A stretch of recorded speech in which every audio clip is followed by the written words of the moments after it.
అంటే ఒక అవినీతిపరుడైన లాయర్, ఒక అవినీతిపరుడైన పోలీస్ మ్యాన్ కలిస్తే ఒక డబ్బున్న మనిషికి అంటే ఎవరిని ఏమన్నా ఫ్రేమ్ చేసి లోపలేసేయచ్చా? అంత ఈజీ ఆ సిస్టమ్ని మ్యానిపులేట్ చేయడం.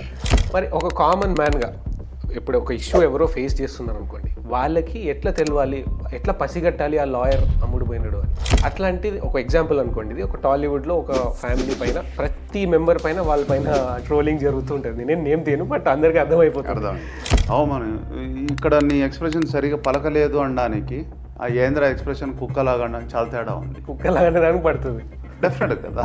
అంటే లాజికల్గా ఆలోచిస్తే అక్కడ అల్లు అర్జున్ వాళ్ళని ఎవరిని రమ్మనిలేదు, వాళ్ళే అల్లు అర్జున్ కోసం వచ్చినారు. ఉన్న అవకాశాలను మన ఆర్థిక పరిస్థితి వల్ల వాడుకోలేకపోవడం అంతే. అంటే డబ్బు ఉంటే కొంచెం ఫాస్ట్గా వెళ్ళొచ్చు. డబ్బు ఉంటే అంటే అండి, అమ్మాయి కేసు పెడితే ఆ అమ్మాయి వెళ్ళి కంప్లైంట్ ఇస్తే ఇది నిజమేనా? వచ్చి భార్య వెళ్ళి కేసు పెట్టిస్తే వెంటనే వాళ్ళు పోలీసులు వచ్చి అబ్బాయిని తీసుకెళ్ళిపోతారా, హస్బెండ్ తీసుకెళ్ళిపోతారా?